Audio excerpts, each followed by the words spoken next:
আসসালামু আলাইকুম, কেমন আছেন সবাই? গুজরাটে বাংলা ব্লগে স্বাগত জানাই। আজ আমি তৈরি করে দেখাচ্ছি চকলেট কেক।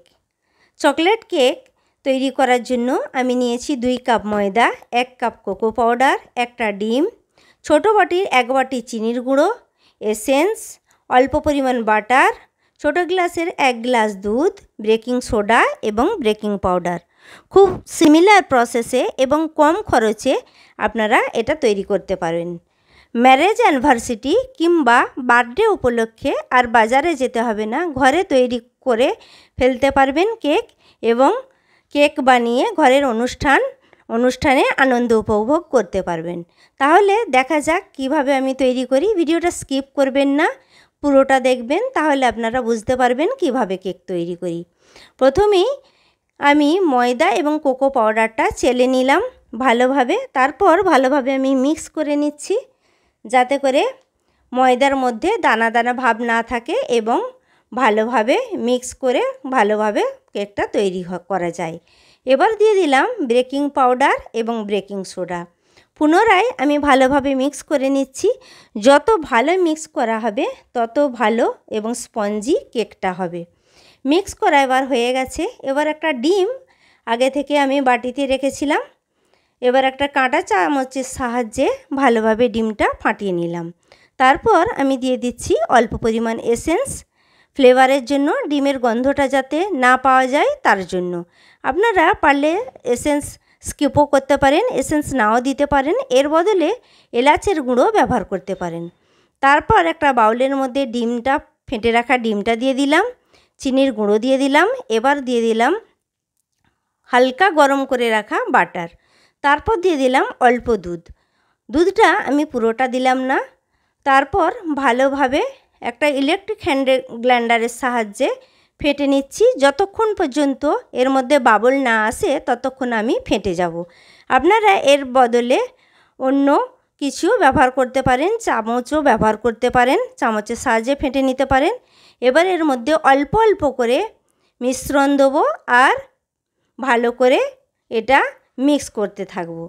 একবারে এটা দেবো না, একবারে ময়দা আর কোকো পাউডারটা দেবো না, একবারে দিলে ভালোভাবে মিক্স করা যাবে না আর কেকও পারফেক্ট তৈরি হবে না। আপনারা ঠিক এরকম প্রসেসেই তৈরি করবেন।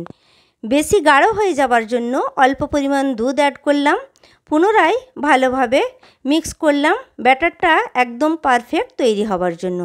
দেখুন কত সুন্দরভাবে ব্যাটারটা তৈরি হয়েছে এবং পারফেক্ট হয়েছে, একদম পাতলাও না আর খুব বেশি গাঢ়ও না।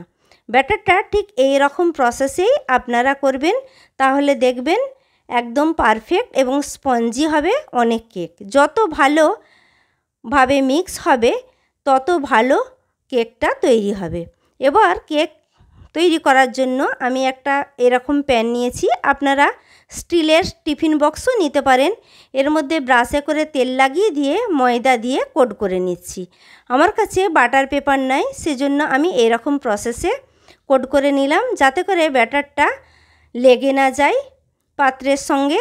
আপনারা ঠিক এরকমভাবেই তৈরি করবেন। ব্যাটার যদি না থাকে এটা তার অপশনাল। এবার একটা প্যানের মধ্যে ছোট ছোট পাথর দিয়ে দিয়েছি, তার উপরে আমি দিয়ে দিয়েছি কেকের প্যানটা। এবার ছিদ্রটা বন্ধ করার জন্য একটা লবঙ্গ দিয়ে দিচ্ছি। ঠিক এরকম প্রসেসই আপনারা তৈরি করবেন। ওভেন না থাকলে আপনারা এরকমভাবে গ্যাসেতে প্যানের মধ্যে দিয়ে কেক তৈরি করতে পারেন। একটা ছুরি দিয়ে আমি চেক করলাম, ছুরিতে ব্যাটারটা লাগছে না। তারপর আমি জেনে গেলাম যে কেকটা এবার তৈরি হয়ে গেছে। যদি লেগে যেত তাহলে জানতাম যে কাঁচা আছে। আধ ঘন্টা আমি ঠান্ডা হতে দিয়েছিলাম, আধ ঘন্টা পর নামিয়ে নিয়েছি। ঠিক এরকম প্রসেসে আমি কেকটা বের করছি। আপনারা ঠিক এরকম প্রসেসেই করবেন, দেখবেন খুব স্পঞ্জি হবে এবং পারফেক্টভাবে কেকটা তৈরি হবে। দেখুন কত সুন্দরভাবে কেকটা তৈরি হয়েছে।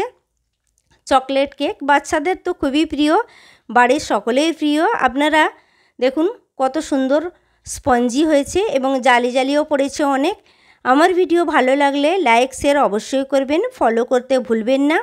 আসবো পরের ভিডিও নিয়ে। আল্লাহ হাফেজ।